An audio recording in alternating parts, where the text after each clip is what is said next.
You need facts, figures, scores, and scoops, and the truth.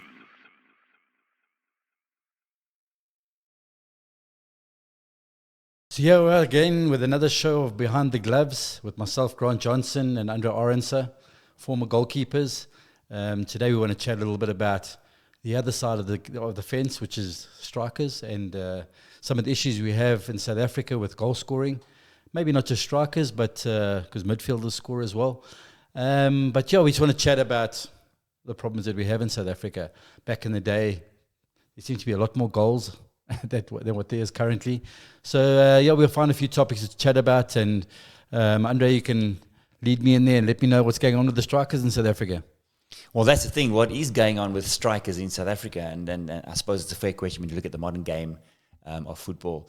And the fact that we were going to sort of do a little bit of a chat into this side of the game led me to do a little bit of research. And I thought, well, this is a fascinating topic.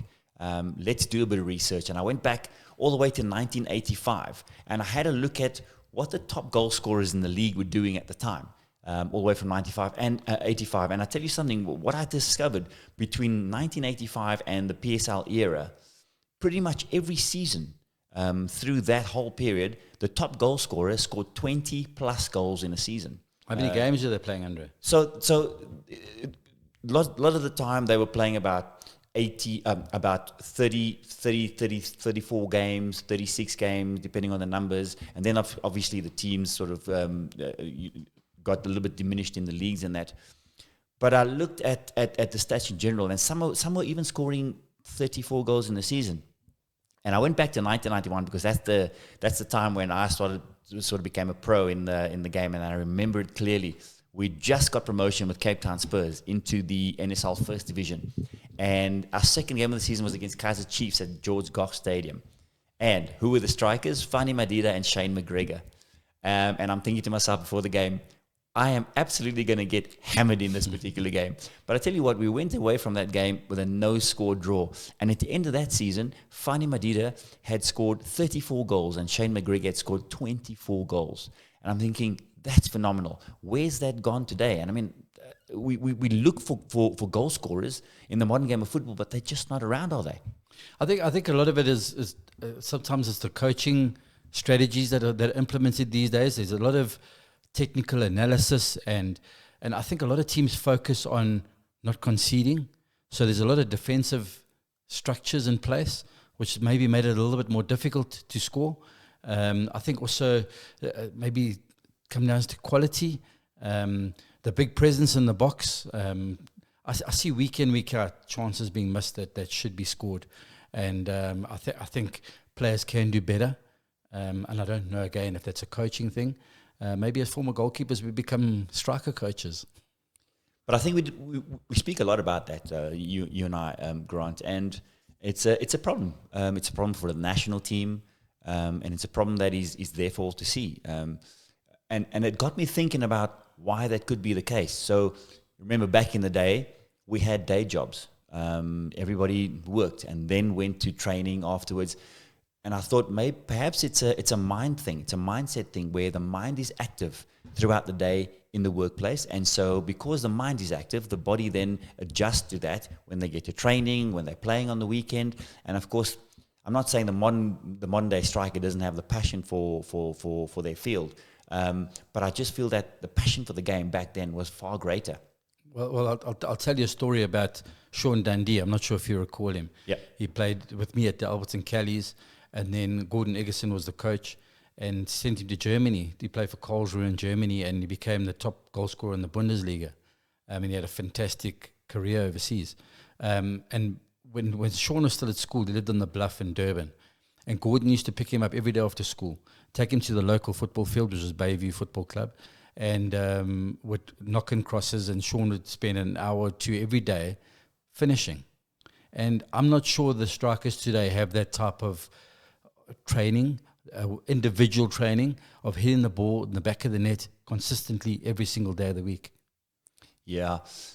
And what got me thinking as well is, I remember you and I, we speak about it a lot, where you and I became pros at the drop kick. from a service and a distribution perspective back in the day. But we also had the strikers who could handle those.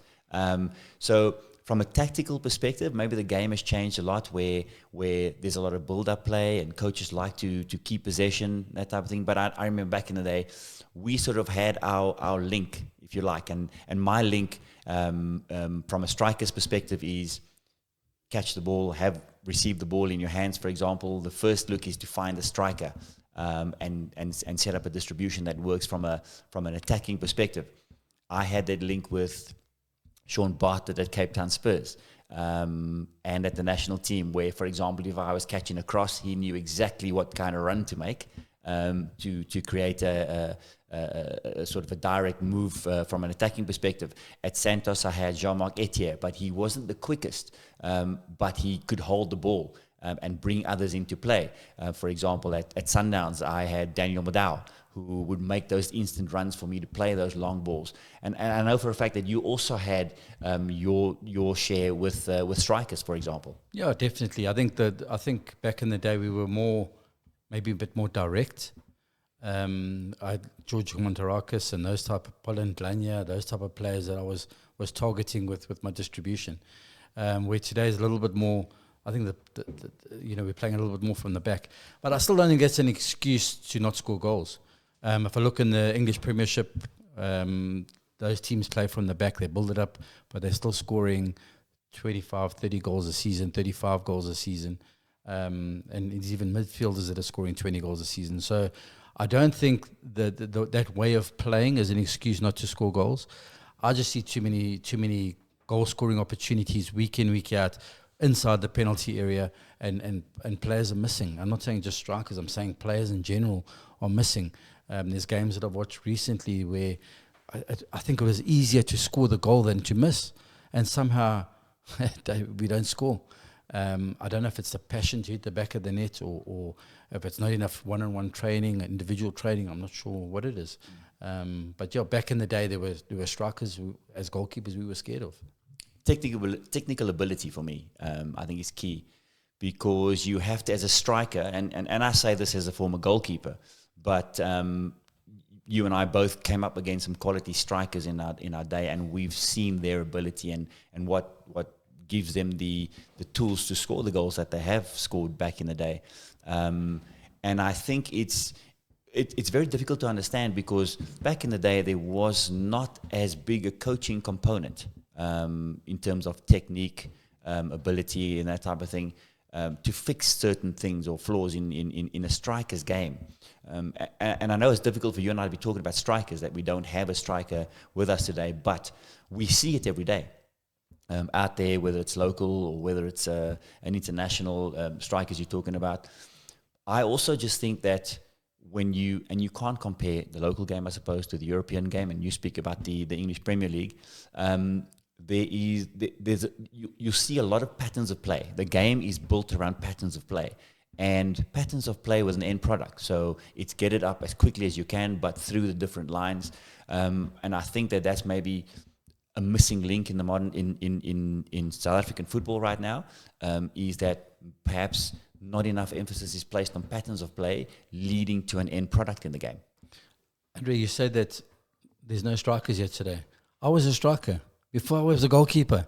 When Gordon Eggerson signed me for the Arendse Callies, at the time I was playing striker for an amateur team. You're not listening to me. There I are was no top goal strikers scorer. So I often look at the way players are in the box. One, I think, is a mental thing, that they almost panic in the box. Two is ability, and one the thing that I look at is balance. When you're striking the ball, when you're having a shot at goal, are you balanced? And I think a lot of the times they're not. When I coach goalkeepers, it's a lot about footwork and balance. And I think a striker can do the same. If his footwork is better, rather than stretching for the ball, a quick double step, his foot's next to the ball, easier to score. I want to talk about strikers who were such a pain in the backside to me personally throughout my career. And one of those that come to mind from an opposition perspective was Collins Mbasuma. Always, for some reason, whenever I played against him, he scored against me, and it was so annoying. I think he scored against most goalkeepers. Well, that's also true. But he was this powerful figure. Could hold the ball up, turn defenders, find. He literally sort of knew where the goals were, even when he had his back to the opposition goals. I think that's something that's also missing from the modern era of strikers, not knowing where the goals are, where they are, the types of movement that they have to create in a game. I had a similar thing with Colin, Polin Glanya. There was Mark Batchelor. I knew if I came for a cross, Fortune Kaloba, I knew if I came for a cross, I was getting hit in the ribs with an elbow or something. They were going to be physical and I was going to be challenged. I was never the biggest or tallest goalkeeper, but I had to give it back, you know. So I think maybe goalkeepers are a lot more protected these days. So back in the day, we would get clattered and the ball went into the back of the net. But you're right, I don't see the physicality side of it and the ability of holding the ball up, turning defenders and having a shot at goal. And also maybe not enough goals scored from outside the big box. I saw Mokoena scored one the other day for Sundowns, a fantastic shot, and he seems to do that quite regularly. I don't see strikers doing that enough. Yeah, that it's a fair point. And I always think about what the problem is. Why, when we speak about the past eras of football, did we have so many strikers who could put the ball in the back of the net on a regular basis, scoring 20 plus goals in a season? And we haven't got that in recent times. Well, the current PSL, I think we're halfway through the season, and the top goal scorer is on 8 goals. So there you go. So it's not as though we sit here having to go at strikers. The proof is in the pudding, and this is what the stats are saying and the records are saying in recent times and recent parts of the game. And I do agree with you when you speak about tactically the game's changed. There's a lot of teams out there led by coaches who want to play to not lose rather than play to win. And those are the critical components of how strikers will finish. But I think that we have to find a way to improve the goal scoring averages of our top strikers. And I know back in the day the game was very open. You were having defenders vacate positions, for example, to go and attack. I know Mark Fish, he was one of those. Every time I looked for Mark Fish in the national team, he was up attacking, and you had to redirect your other midfielders and defenders to come and help him. So the game was very open. It's a lot more structured today, and perhaps I think that's one of the main reasons why not enough goals are being scored. Could be, and I see a lot of clubs in Europe have striker coaches. Benny was a striker coach at Man United. And maybe that's the missing link. I don't know. But something definitely needs to be done. And maybe rather than in the PSL, maybe it starts at junior level. Giving the youngsters the confidence and the technique and the ability to score goals. So I always wonder about if that is a thing. And I know there's this modern trend about striker coaches. Is that a thing? Is that going to change? Because ultimately, it's like goalkeeping. You can put on sessions where people hit targets and try to score goals from different angles and positions and movements. But it has to be done in a game situation. So you're not going to have coaches in the game itself. Yeah, I think it's a habit thing. Like goalkeepers, you would do repetition exercises so that in the game they don't need to think about it. They just react to make the save. And I would see it as the same for strikers. Hitting the net 10 times in a row at training. In a game, he doesn't need to think about it. The ball comes across, smashes in the back of the net. So here's a critical component for me when I look at strikers hitting the back of the net in previous eras as opposed to now, is how big an impact not playing in your top leagues across Europe has on local football, specifically the national team. I know that back in the day, around the 96 era going forward, we had so many players and strikers specifically who were playing in the big leagues of world football. I think that is a massive component in terms of ability, quality, and what they learn at the highest stage and bring that back to the national team. We don't, unfortunately, have enough, seeing as though we're talking about strikers, we don't have enough of them playing in the big leagues of world football at the moment. No, agreed. And I think all of the strikers in the national team, majority of them play here in the PSL, and that's one of the reasons why we need strikers to be scoring more goals, because it helps the national team. I think to finish this off though, Grant, and this is a question I want to pose to you because you raised the example.